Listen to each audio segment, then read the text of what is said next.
Hey everyone, and welcome to Backseat Sports. I'm Josh, and that is Caleb. And Husker Nation, we're talking the Michigan State game, and there's a lot to go over, obviously, because this is gonna be a big game for the program, and it's gonna be a fun one for sure. We got a lot to talk about. Caleb, how you doing? Doing great. It's officially fall, so that means people can stop giving us flack for the hoodies in the comments. Oh, amen. Amen. Hey. Well, it's going to be a wild one, man, because legitimately, we're going to be talking about a little bit about the Oklahoma game. We did a live stream right afterwards, basically breaking it down and our gut reaction. So you can head over there and check out the live stream for our full-on breakdown of the Oklahoma game, because we talked a lot about it in that episode for sure. So make sure to go check that out. We're going to be doing some more live episodes throughout the year, so be on the lookout. But today, like I said, I think we're gonna start off with the Oklahoma talk, a little bit of the summaries and some of the other takeaways that we had kind of after the gut reaction, the emotional reaction to the game, and go through that. So let's start on the offensive side of the ball a little bit for Nebraska and some of the takeaways there. What are your thoughts about the offensive performance a little bit, and what did you kind of take away heading into this Michigan State game? Yeah, so just rewatching it, again, for the 20th time. Yeah, our offensive line is really bad. Oh, you don't say. Wow. Yeah. It just does. The more you watch, just the worse it gets. It's just like it's one of those horrifying events that you don't want to watch, but you can't look away. It's so painful, literally, to see. And just every time it'll be like, oh, that should have been a penalty. Oh, that should have been a penalty. Oh, he didn't even touch him there. Like, it was just impressive on how bad at blocking Nebraska Cornhuskers are at football. It's incredibly impressive. There should have been more holdings, hands to the face, and just sometimes it's like they just one move, one step, even the first step off the line, that our team will be absolutely just immobilized by one move, and they just get through. No, literally, it was crazy. It was crazy how little time Adrian had. It was a wild performance. I mean, like, it was a unique one, to say the least. Like, legitimately, I agree. Like, obviously, you highlight Ben Hart and Turner Cochran, like, as the two guys who are just, wow, that was something. I mean, especially Turner with how tough of a day he had. Obviously, Oklahoma has like a handful of NFL level pass rushers. And so, they're put to the test in this game, but like to see them fail the test, not even be able to, they couldn't even touch the guy. Pencil. They didn't even have the pencil to take the test, They weren't even handed the piece of paper. It was that bad. So I don't know, man. It's really tough. Like, when it comes to looking forward to exactly what this could look like for the rest of the season, playing against some, solid Turner Big Ten Cochran had the worst offensive line performance I've ever seen in a rewatch. Like, we've had some gems by everybody under the Frost tenure in the last few years. There's been some absolute gems, but this takes a cake for the worst offensive line performance that I've seen for Nebraska. It was so bad. I mean, just literally could not touch guys once the ball was snapped.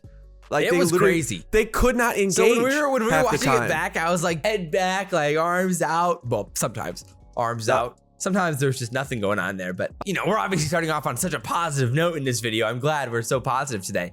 But yeah, obviously it was just a really tough one overall. And so, I mean, that's going to be a real question mark moving forward. It's like, exactly, like, what's the upside for this offensive line? And can we actually see some legit improvement? The run blocking's been, I think we've seen like maybe a trajectory of improvement in the run blocking, but we're talking specifically in the pass blocking.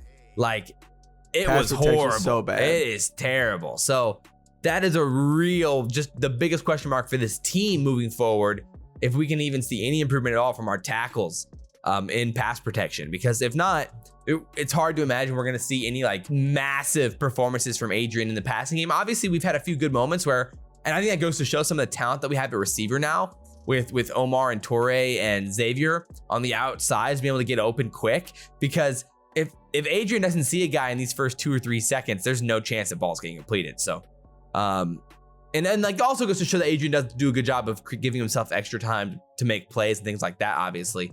And that definitely is part of it. But overall, wild, to say the least. So while we're on the negatives, we'll take the biggest, most depressing moment of the whole game. And this is so sad. I mean, Gabe Ervin went down with an injury in that game, and he was kind of the guy that we've been most excited about the whole year. If you guys have been listening to our videos, as a guy who has the potential to make like NFL level plays in his career. And obviously he's a true freshman. And so seeing the flashes of it early on in these games got us hyped. Like this, imagine what he could be by the end of the season. And he went down with a knee injury in the game, and we're like, oh no, dude. Like, it was so this bad. is this an ACL? Is this something like that? But it might even be worse than that, because Frost said in his press conference that it's a patellar injury, which if you guys, don't familiar, like that immediately was like, oh my word, that's the Victor Cruz injury, the injury that basically ended Victor Cruz's career in the NFL.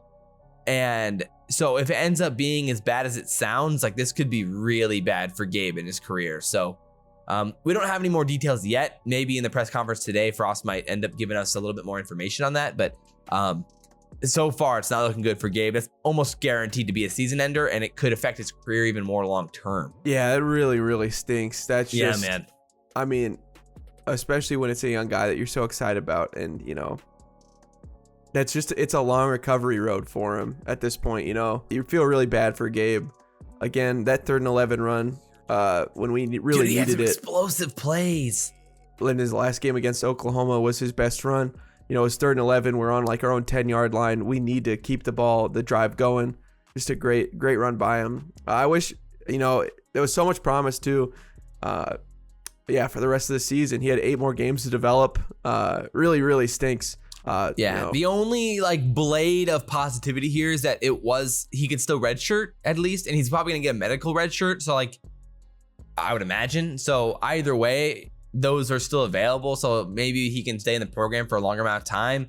But like, if it really is like severe patellar injury, then like that's gonna be a tough road to recovery. So that's a pretty dang Debbie Downer moment for the team. So that's the next thing, is that heading into Michigan State game, we're gonna really have to see what these guys can bring to the table, and what Stepp and what Ramir Johnson, especially those two, have kind of been the other two guys who've been getting the bulk of the carries, and maybe we'll see a little bit more Yam. Maybe we'll see some of these guys more as we move through the season, but that's going to be a big point of interest heading into this Michigan State game, is exactly how our offensive line can pair with our running backs and work with our running game a little bit in this game. So that's going to be something to watch for sure.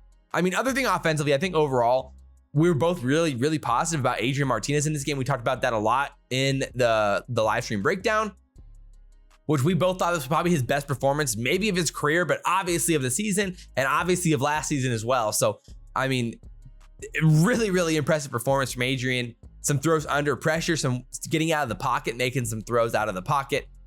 Just overall, really solid. Converting on 3rd down. Yeah, like, 3rd down was probably the most standout of all there. things. And then some downfield throws, the one to Omar Manning, the touchdown, the Xavier Betts down the sideline on the left side. Overall, really, really impressive. All those downfield throws last year were so inaccurate, and to see him converting those, and especially in the pressure situations, right? It looks night and day. It looks absolutely night and day. We harped on him big time in the offseason, obviously, for his inefficiency downfield last year. And it's been, he was, like you said, he was one of the worst. He was one of the worst in the country last year at it, and now he's one of the best. I mean, quite the turnaround. Again, and this is with a worse offensive line. I think the funny thing is, last year, everybody's like, oh, if the offensive line was better, then he'd be better at football. And the crazy thing is, he has a much worse offensive line this year, and he looks much better. Right. No, last year, even in clean pockets, like this was from PFF, their rankings, he was outside the top 100 in clean pocket accuracy and downfield accuracy with a clean pocket. So like, that wasn't the problem, the line. And this year, obviously, to your point, I mean, we have one of the worst pass blocking O-lines in the country right now, and Adrian's playing pretty well. So that's good to see for sure. I mean, overall, we'll talk more about Adrian and his performance here heading into Michigan State. But again, you can go check out our breakdown video on the game to get our full takes on everything Oklahoma and Nebraska. So defensively for the team, what are your thoughts on this team after this Oklahoma game? Obviously, they had a lot to handle with a really talented and athletic Oklahoma offense. But I mean, already looking forward, Michigan State's got some athleticism on their offensive side as well this year with some transfers coming in. And so looking at the Oklahoma game, what were the signs for you that make you either worried or encouraged? What are your thoughts? Part of the Oklahoma game, I played to Shenander's defensive strengths. We played an aggressive quarterback who wants to push the ball downfield and really didn't want to settle for the short stuff. And the soft coverage kind of, it prevents the long throws, but it kind of gives up some of the short passes, which Rattler didn't always take advantage of. But that's why they converted, I feel like, a good amount of those 3rd and 6, 3rd and 7s because when he would take it. But yeah, I think like the biggest worry heading into like the Michigan State game would probably be how the linebackers played specifically against the run game in this Oklahoma game, because like obviously Michigan State's going to want to run the ball. And in a similar sense, like I was surprised Oklahoma didn't even just keep running the ball even more than they did already against us, because they had a lot of success and our linebackers definitely didn't show or play a great game by any means. I mean, Reimer, you know, like in a game coming off probably his best game of his career last week against Buffalo. But one of the best defensive solo performances we've had in a long time at Nebraska. A lot of that came in the passing game. A lot of those highlights came from pass coverage. And in this game, they played a pretty decent pass coverage game. But the biggest problem was in the run game. I mean, like Reimer really struggled. There's a handful of different instances where like you feel like he should have identified the block and made a play to shed a block and make a tackle, and didn't happen.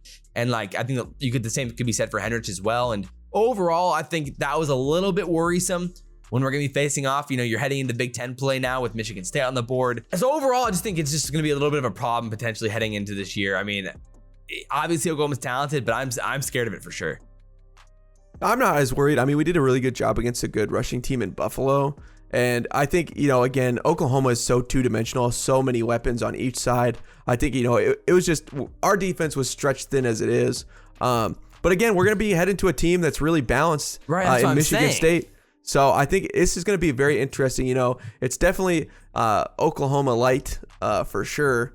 But at the same time, their lead running back is the real deal in college football, and is definitely going to be playing on Sundays. So I know.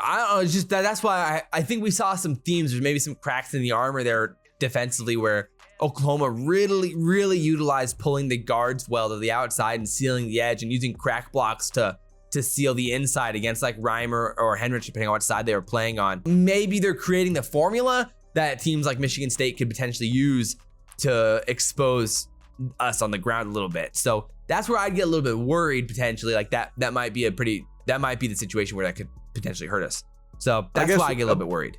My counter is that, you know, I think in those situations we can, you know, again, where their passing isn't as strong, we can put up the multiple D with the 4-guy front, or put Feldarius Payne at one of the linebackers to really disrupt things. Like, you know, most of the other Big Ten teams aren't going to have the downfield passing attack that Oklahoma does for sure. They do not have the Spencer tools. Rattler, you know, to make those throws downfield. They Obviously, don't got Rattler three made some really throws good wide just like receivers. mind blown. Like, how in the world did he get that ball out of there? Or get that ball 20 yards downfield when he was off his back foot? Like, what is happening here? So he made some pretty unbelievable throws in that game. And definitely, even though he didn't have on paper, a great game, or like a game that's going to, you know, get you a Heisman, he still made some throws where like, that's why he's going to go in the top 3, 4, 5 picks of the NFL draft for sure. So, yeah, I'm with you there. So we'll see. Those are at least the worries I think that I have heading into the Michigan State game. So speaking of Michigan State, let's talk about it. Obviously, Michigan State is a very, very interesting team. This game is a 5-point spread right now. Michigan State's favored by 5. We're playing in East Lansing. It's a 52-point over-under right now. I mean, it's interesting, man. It really, really is with this squad. They're very balanced. This is Mel Tucker's second season as MSU's head coach. Last year, they went 2-5. And on paper, you're like, oh, 2-5, they weren't very good last year, but they had 2 top 25 wins last year. They only had 2 wins on the year, and they were top 25 wins. They beat number 14 Michigan in the Big House and beat number 8 Northwestern at the time at home. So pretty impressive overall, and this team's on a trajectory of rapid improvement. I mean, they brought in a lot of transfers on both sides of the ball, and this team is looking like a completely different squad than they were at the beginning of last season. Yeah, again, they looked a lot better than they showed last year. Again, I remember watching the Northwestern game and the Michigan game. Again, Northwestern was ranked pretty high at the moment, but still a really, really solid football team. And again, Michigan under Harbaugh is always going to be a solid football team. Maybe not great, but they're always going to have a good defense and be able to move the ball somewhat, even with the lack of quarterback as Michigan's had in the past few years. So again, those are no slouch wins. You know, they had to play Ohio State, they had to play Iowa. So, you know, they had a tough schedule. I mean, again, overall. in your first season as head coach, beating number 14 Michigan in the Big House, no matter how overrated or underrated they are, is impressive. I mean, that is the Super Bowl every single year for Michigan State. Yeah, and he won it in his first season. And the scariest game for Michigan fans. So, for him to win that game again, it's huge for Michigan State. So they're definitely, at 3-0 now, beat Miami. Maybe they're overrated, but they already have 3 ranked wins under their belt in 2 seasons, including one smaller, season. So they're rolling right now in East Lansing. And I mean, a lot of that, I'll start on the offensive side, is Kenneth Walker III. Yeah, I mean, you're going to hear his name. My goodness. A lot. Yeah. He is the leading rusher in all of FBS football through 3 weeks thus far with 493 yards. And he didn't even play all of the first game because they ran Youngstown State out the building. So he could even have more yards right now if they would have played him more. Yeah, he barely played the second half of that game. He's got 5 touchdowns. He also has 3 catches, 17 yards, and a touchdown too. They used him in the red zone in every which way they can. He is an absolute beast. And last year he was top 6 in the country in yards after contact. This dude does not go down easy. Yeah, and in broken tackles per attempt. Yeah. He's a transfer from Wake Forest. And Nebraska's going to have all they can ask for in Kenneth Walker III this week. And I'm very excited to see how we respond to a very, very, very good running back. Yeah, man. When you watch him, he immediately jumps out on the page. Like, explosive. It's crazy. He's explosive. He looks like prime Amir Abdullah, like shifty. He really runs well with his weight. He has incredible balance. He bounces off tackles. He has speed to get to the outside. Really good footwork. Like, those legs do not stop moving. And so he is scary. He can catch the ball as well. I mean, when you watch those games, both of them, it was like, wow. I mean, obviously, Michigan State's coming off of a 38-21 win against Northwestern in their first game, 42-14 against Youngstown in their second, and then a 38-17 game in Miami win last week, which was definitely impressive. And in all those games, Kenneth Walker was dominating. The sign of a great running back when, like, you hand him the ball, you're like, where is he going to go with this thing? And then he breaks one tackle, pops it to the outside, and suddenly it's a 15-yard gain. You're like, okay, this guy's the real deal. And again, he graded out really, really well last year at Wake Forest, like you said, Caleb. And then he transferred here, and he's looked even better this year. Right now, looks like one of the best running backs in the country. And immediately making an argument for him to be an NFL draft pick heading into next season. So who knows? This guy is very much the real deal and looks like vintage Michigan State running backs of the mid 2000s. So in the early 2010s. So we'll see, man. I'm definitely scared off the rip. What else do you think about his offense though with Peyton Thorne? Yeah, I mean, he's had a good season thus far too. 48 of 77, 726 yards and 9 touchdowns. Reliable. He's done. Yeah, he is really reliable. Again, he just makes the good throw, the smart throw. He just feels like any Big Ten quarterback, any good game managing Big Ten quarterback, can run enough, is really good on those sideline throws. Just really he's good. Such an MSU quarterback, like, yeah, he is freaking Connor Cook or whatever, it's just like totally that. Like, he looks very reliable. And like, it was surprising because it was going to be a quarterback controversy heading into the season. And there was a transfer from Temple. And we're like, okay, maybe he's going to get the start. And then in comes Peyton Thorne. He's looked great since his first snap. So, like you said, just reliable, accurate, and he gets the ball out like when you need him to. And he doesn't make very mistakes. He doesn't get sacked very often. He's good at getting the ball out, good at making plays, and he has some sneaky speed. Yeah, and he's been really good while getting blitzed. He's actually better in the blitz. He's than even a clean pocket. Very good against blitzes. So he's good. And then his great best deep target ball too. Yeah, his best target this year has been Jaden Reed, who's got 12 catches, 277 yards, and 3 touchdowns. He also has 1 rushing touchdown this year as well. So again, they love doing that as well. They love bringing Jaden Reed out, faking the jet sweep, and then they run a ton of plays off that action. Yeah, where they love motion. They love moving guys around. They love giving you some window dressing. They'll have some weird the play snap starts. Formations too, where they'll have like 4 guys in the backfield, like diamond type weird off diamond sets. Like, they got some weird formations they're rocking with. Yeah, and they'll use it too. Jaden Reed has been their best one though. Also, Jalen Naylor is also pretty good with 10 catches, 144 yards, 3 touchdowns. And Trey Mosley's their third guy. Mosley, man. But what I gotta say about these wide receivers is really why even Kenneth Walker looks even better is because their wide receivers do such a good job blocking downfield. They do. I mean, that just jumped out to me throughout the film on all of their games.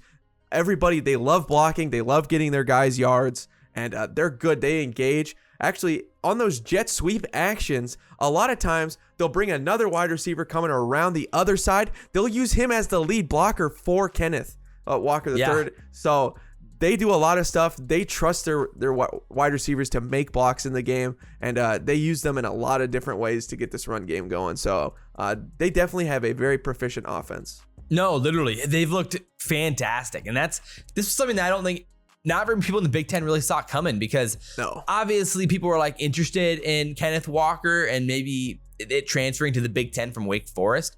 But like, it was like, I don't know, maybe he's not going to transfer well. Maybe it's not going to work. And who's going to be the quarterback? How's it going to play out? This receiving core is questionable, but they have some decent playmakers, but like, how's it going to sift together? And then suddenly all the pieces have come together and they look like a really, really competitive team and a deserving top 25 team in the country. Originally we thought maybe Michigan State could be a possible very winnable game for us, but this got a lot tougher the last few weeks. My word. Yeah, last 3 weeks. Yes. This offense is very, very solid. The O-line, I think, is beatable. And that's going to be maybe a situation where like they haven't looked unbelievable by any means in pass protection. But again, Peyton Thorne's done a really good job of minimizing that and getting the ball out fast and getting the ball towards the edges and just doing a good job of minimizing the offensive line when they're having problems. We're going to have to get creative, especially against Peyton Thorne, again, who is so good against the blitz.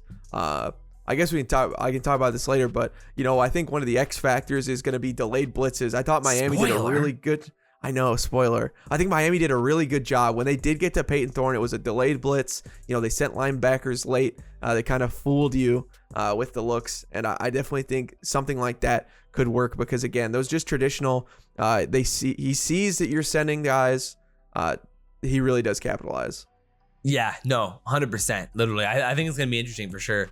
So defensively, they have a really, really like odd defensive like alignment. They oftentimes line in like some weird like 4-3 stacks, and they'll bring in their linebackers really tight over the line of scrimmage and like stack that box with 7 guys, and they really like playing single high safety and bringing the safety up and doing some weird things there. Play a lot of nickel as well, so it's like some 4-2-5 and really experiment on the defensive side of the ball. And then they throw a lot of different formations at you, and they'll switch it up with like cover 2, cover 1, playing man. They're really, really fun defensively, and I like watching this team a lot. Yeah, I agree. They really do. They remind me a lot of some of what Nebraska has done, especially in that single high safety side. But they definitely have a ball hawk on their team at safety. Xavier Henderson has been an absolute ball hawk as a safety for Michigan State this year. Yeah, I think they've done a great job of reading the quarterback, and man, they bait the quarterback into throwing picks. They really are sneaky in disguising things and disguising, where the coverage is going to come from. There's multiple times where the cornerback will even come forward, or the safety will blitz one side. So they'll bait the quarterback to thinking, oh, it's single coverage, my guy's open, and then Henderson will come from the middle of the field and get picks. They're really fun in doing that, where because again, it tells you, oh, the safety's coming over to blitz. That means I got single coverage. I can throw to my guy, and Henderson will just come over there and pick it off. It's really fun to watch, and Adrian's definitely going to have his hands full. They really do mask a lot of stuff for him. And, I mean, De'Aaron King, Miami had 4 turnovers in that game, and Michigan State did a really, really good job of forcing those mistakes. De'Aaron King's a pretty solid quarterback for sure, although a weird throwing motion, to say the least. Yes. But he throws it hard. He does though. He slings that thing, and he has some confidence when he does, and I can get him into some trouble. But no, yeah, it's gonna be interesting for sure. Their defense is a ton of fun. They just feel really balanced. I think Xavier Henderson was really the only guy who really stood out on the tape as like a difference maker. But overall, they're really, really balanced. They have a lot of depth, and they can sub those guys in and out, and then play a lot of different formations. And that's what makes their defense really, really unique. And I think they do a really good job of maximizing the talent they have on that side of the ball. Yeah, I agree. They're enough on the pass rush too. It's nothing crazy, but they were definitely enough against Miami to get pressure with just 4. And they do that a lot of times too. They really trust their defensive line to get that pressure. They're willing to bring the house. And that's the other thing too. In the same light, while they do trust those 4 guys, they ran all dogs go multiple times. Yeah. they trusted their corners, and they would run those all dogs go blitzes where they sent the house a lot of times. And that'll be really interesting to see, as Oklahoma, I don't even really think ever sent 7, maybe 6. They said the house with 4 people.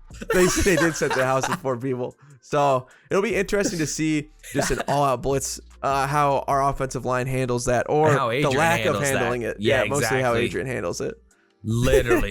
So I guess that gets into the X factors then, because I mean, that's the first thing is how does Adrian deal with these different formations? How does Adrian deal with the blitzing 7 guys? How does Adrian deal with working with the single high coverage and really sifting through that? And how does our offense kind of react to that overall? I mean, we have some talented playmakers on the outside. Can they take advantage of it? Yeah, exactly. I think a big thing here, again, is Adrian is going to have to get dialed in with one of his wide receivers. I don't know who maybe Torrey, he's built the best relationship with at this point, or Austin Allen. I think option routes are going to be one way to beat this team. Again, because they do weird stuff where they are trusting just the cornerback. We're going to have to fool them somehow. We're going to need our wide receivers to be smart to read what kind of coverage is happening. Is it this zone coverage? Is it man coverage? To either be able to sit in the zone or again, be able to choose those option routes to make the best choice for Adrian. And we're really going to need to be in sync on that. Yeah, for sure. I agree.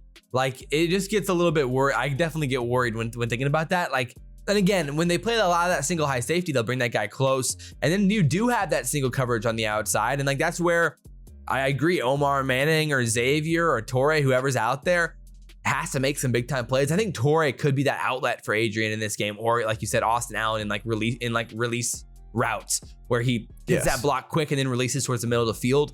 Like, that could happen a lot in this game where you're seeing Adrian dump that thing off 3 or 4 yards near the line of scrimmage. Because I mean, we can't rely on Cochran or Benhart to make plays. So no, we're gonna have to see what happens. Like, I think we have a lot of opportunities to take advantage and throw the ball downfield a little bit in this game, and that's probably how we're gonna have to open up the field against a team like this. But are we gonna have the time to throw is a real question, and it's hard to believe we will. I'm just worried because I think our team is going to become more one-dimensional. We're really going to need Sevion Morrison or Step, as well as Ramir Johnson, to step up in this run game. Yeah. Because I just don't know how we're going to keep them honest at this point with the offensive line not being that great in the blocking whatsoever. But we're going to need it so that, again, we can keep them honest, or else they can just run this nickel and they can terrorize Adrian by just, again, they can put all their linebackers into coverage. And, all of a sudden, there's 7 guys out there that Adrian has to deal with and try to pass to 4 guys. It's really interesting. And again, it's interesting to see how this is going to work out, especially without Gabe, and how much we can run against these guys. It's going to be really important. We've said it all year that it needed to be really important, how our run game works out. And again, it'll be interesting to see too, if Michigan State does what Oklahoma did with spying one guy on Adrian. It really stopped a lot of those runs for Adrian last week. I mean, they also have the athletes to do that too, like that's the thing. That's true. The X factor. So it'll be interesting to see if they have a guy that they can trust to do that, because we're going to need Adrian's legs again, and Oklahoma did a good job of taking those away last week. Yeah, I agree. Obviously, like I said, I think the other X factors on the other side of the ball is Kenneth Walker and who's making those open field tackles for us, who's making the plays on the outside. Because we saw Cam Taylor really struggle to make those tackles on the outside against Oklahoma, and none of the linebackers were really consistently getting there towards Brooks or whoever it was making the plays. So I'm a little bit worried in this game overall about MSU and how they could run the ball like that. Yeah, I agree. I think, DeAndre Thomas is going to be huge for us. He made a couple open field tackles, which were super athletic. Last game against Oklahoma, we're going to need our defensive line to step up to not be able to just fill the gaps, but also make some athletic plays to get through the line and get some tackles, or again, at least stop the momentum that is Kenneth Walker, slow him down, really be disciplined. Let the other guy come in there and help you finish the tackle. Because again, little arm tackles are not going to be enough for this dude. So we're gonna need we're going to need a really solid, disciplined performance from our defense. Yeah, man, I agree. And overall, obviously, another X factor for Nebraska always is the special teams and just figuring it out, obviously. I mean, Oklahoma killed us, not to mention missed field goals, but obviously the blocked field goal returned for 2 points. Like, you got to be kidding me. So there's a lot of those factors, too, in this game where it's like, you know, we played a clean game against Oklahoma. I mean, Adrian had 1 turnover, but it was on 4th and 18. You had to throw the ball. And so in my head, he had no actual real mistakes, like actual devastating mistakes. And if anything, the interception helped us versus not. So like overall, you know, that's always an X factor is the turnovers as well on the road in a game like this. So let's talk some predictions here and where we actually think is going to happen in this game. I mean, overall, Frost's repertoire on the road hasn't been great. I mean, this Oklahoma game might be his best performance on the road in a road game, debatably. Obviously, we've beat in his tenure so far in his 3 years, we have 4 road wins: Illinois, Maryland, Purdue, and Rutgers. And then Purdue and Rutgers both happened last year, but we haven't beat any of the Blue Bloods yet. We haven't beat any of the Big Ten established programs on the road yet in his tenure. And I mean, it's hard to see it happening in a game like this. Yeah. Again, my worry is we'll play a solid game under Scott Frost, and where you're like, oh man, we're improving, and everybody feels like tangibly we saw our team. We saw good take things. A step up. Yeah, we played up to the competition. We did good things, and you're like, oh man, it's gonna finally we're going to turn the corner for Nebraska. Yeah, we've had the beacon games where you're like, oh, we beat this team. Like Penn State last year. Or even like the year 1 where we go on the road to Ohio State and play a really good game. And you're like, oh, now the pendulum's now we're pointing up, you know? Yeah, this is where it happens. This is how our rise to power starts coming forth. But it just hasn't happened. And that's what really scares me about this is I haven't seen our team disciplined enough to have a solid performance and then to double down the next week and bring something even better to the table. I just haven't not seen that yet. And that really scares me. Again, can we beat this team? I think so. Oh, absolutely. We have a really good chance in this game. We have to play a good game, though. Like, you know, there's a lot of different narratives here, obviously. Yeah, you can spin. You can, I mean, like, sorry, I was going to say, but you can definitely spin the Nebraska's on the momentum. We saw Adrian play the best game of his career. We saw so many good things in this game. We saw Omar Manning, Torrey, and Xavier really step forward now with Adrian and his connection. And Adrian had no time to throw in this game and still played a great game. And we didn't even run the ball very well. And we were in this game with Oklahoma. Obviously, then the counter argument is, but we had no devastating turnovers in this game. This is the first time we had actually, no turnovers. Maybe in Frost's whole tenure so far, and that kept us in the game on the road against a very good Oklahoma team. Not to mention, Oklahoma might be a little overrated. Not to mention, they definitely did not play their best football in this game either. And so, yes, there were a lot of positives in the Oklahoma game, but at the same time, I think there's also a reason for why we were in that game. Yeah, I think Scott Frost said it best too. One thing that, he said the red zone efficiency was bad in the post-game press conference. You got to be able to capitalize and finish off those drives. And that's just something Scott Frost hasn't been able to do any year he's been at Nebraska. True, yeah. It's, we can get yards. Our offense can move the ball at times, but while it is Jekyll and Hyde, but then we can't finish the drives. And right now, not with a good kicker, it's even more devastating. Did it? Luckily, Michigan State's kicker had some bad kicks these last few games too, and missed some, easier field goals. So hopefully that helps things out here. But no, yeah, I agree. Red zone inefficiency is a big worry. For sure. I'm with you. So at the end of the day, it's like, do you believe that this Oklahoma game, is the turning point, that almost winning on the road is what's going to get us to win this game? I think we believe that we can win this game, and that matters on the road going into a Michigan State environment, a night game in East Lansing. I mean, it's going to be a really, really cool environment. They're 3-0. They're 3-0. The MSU fans are hyped about this, considering this is a season now. They got their second-year head coach. They have right now a Heisman candidate running back. Oh my word, literally. And he's looking at the Doak Walker for sure. Yeah, exactly. It's just a guy who is who could literally be a running back of the year and a first or second round draft pick in the NFL next year. So like MSU is going to be hyped about this. The environment's going to be really, really cool. So Caleb, what are your thoughts on this game? How do you see this thing going officially? Can we avoid turnovers? I think they're going to force a couple, honestly.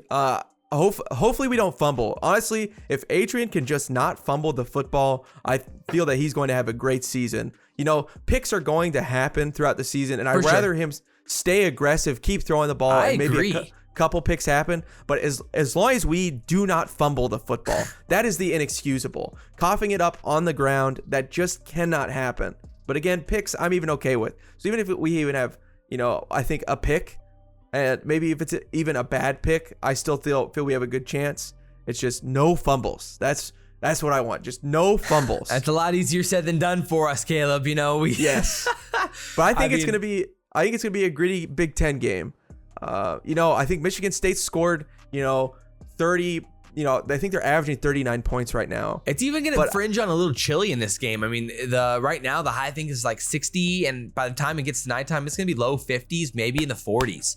So there's going to be some chilly Husker games on the road at night. I mean, it's what our team's hopefully built for, but man, it's going to be tough. Yeah, I think it's going to be a lower scoring game. Our defense obviously has shown out. Us holding Oklahoma to 23 points, I think, was the most exciting thing for our defense.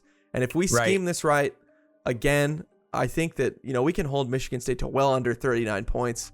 39? Again, I said well under 39 points. Oh, how nice well of under, us. Yes. Well under their average. Just like we did with Oklahoma, well under their average.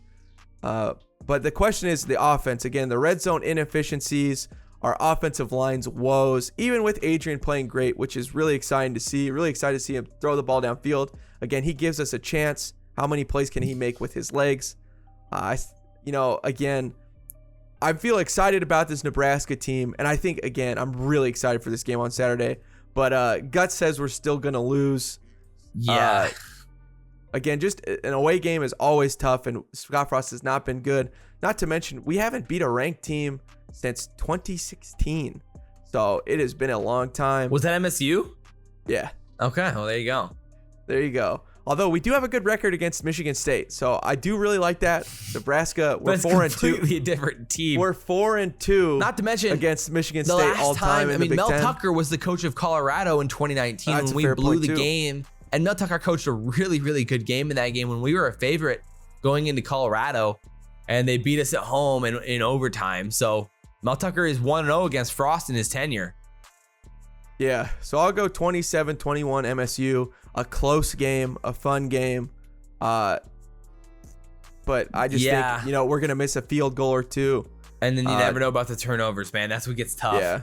I'm in a similar state of mind overall. My thing is like picking us to win would be bucking the trend of Frost winning a road game against a ranked team in the Big Ten, which has not happened. Either of those things, beating a quality opponent on the road, has not happened for Frost yet. So we've only beat unranked teams who are near the bottom of the Big Ten. So at this point, it would be a huge, monumental win, I would say, for Frost to beat a Big Ten ranked team on the road at night in a primetime game. That would be ginormous if Frost could make that happen. So that'd be so pumped. I would be hyped. The thing is that just has not happened yet. And saying that this is the game where we're going to get over that hump against a team who's going to be a consistent offense, who doesn't turn the ball over, who runs the ball effectively. That's been a formula that's been bad news for Frost. And against a quarterback who has legs, who can get out of the pocket and run for those 20, 30-yard scrambles if needed to. So that's why I get nervous. I agree with you. It's going to be a bloodbath type game where both of our teams are going to have a few turnovers probably, where we're going to struggle a little bit to move the ball. And it's going to be a really, really close, competitive game in East Lansing. I'm pumped. But I'm going to have us losing 24-21. We're going to beat the spread, I think. It's going to be a really, really close game because right now it's a 5-point spread. I take the under on the points, I think, in a chilly night game in East Lansing. But I agree. Think the over-under is 52. So I think the under is definitely going to be achieved. Yeah, I agree. But I think that Michigan State beats the spread, but you think we'll be the under this? Yeah, I would bet on Nebraska. I think the 5-point spread's a pretty solid one. I'll take that, either an even spread or we'll either split the spread or you'll win that thing. I'm liking our odds there. So overall, we'll see. Again, it comes down to like the usual narratives with Frost road games against good teams go that we turn the ball over 3+ times, we fumble at least once, we lose because of that, and we lose because of mistakes. And we saw our offensive line last game. I mean, the first drive was insane. Yeah, having so many mistakes, and our offensive line is just bad. So we'll see, man. I would like to come away on this our gut reaction, you know, on like this weekend or whatever would be hype if we end up coming away with a win. I'm gonna be at the game actually, so it's gonna be a fun one, man. I'm looking forward to it. And you know, if we win this game, the hype heading into a Northwestern game next week, oh my goodness, the hype would be real for Nebraska. If we win this game, that means we've consistently put together 2 solid performances. Like actually good, 3 reliable performances. That'd be 3 because against Buffalo. Buffalo's not a bad team. No, they really aren't. They competed with 16 Coastal Carolina last week, almost won. And you would say we did what we needed to do against Fordham as well. So really, you could say like 4 straight solid games if we beat Michigan State. So again, that means that we are actually getting the ball rolling, and if that happens, and then you head into a winnable Northwestern game. It's at home, 7:30 in Lincoln, and then you play, and then Michigan comes to town. We would be 2 top. Well, hopefully, if Michigan can keep winning, 2 top 25 teams at that point potentially. I mean, if we beat a top 25 team, then we beat Northwestern, and we'd be right on the fringe. We'd be on the fringe. I don't think we'd be quite there. It'd be close. But it would be close. So I don't know, man. It'd be a lot of fun, and we'll see what happens, boys. So everybody, drop your comments down below. I mean, are we Nebraska haters? Do we think, you know, Nebraska's not winning this game? Is that hating on Nebraska? I don't know, but we're trying to be realistic here, and hopefully we can buck the trend of Frost tenure so far. And if we do, we're gonna be unleashed. The corner. We're gonna be unleashed. Just trust us. And the Kool-Aid will be flowing for sure. Yes, so we'll see. If we win this one, I'll guzzle Kool-Aid the whole video. That's it. 100%. So we hope you guys enjoyed this video. Like, comment, subscribe, share if you guys really enjoyed it. We do appreciate it always. But as always, I'm Josh. That's Caleb. This has been Backseat Sports, and guys, we will see you next time. Go Big Red. Go Big Red.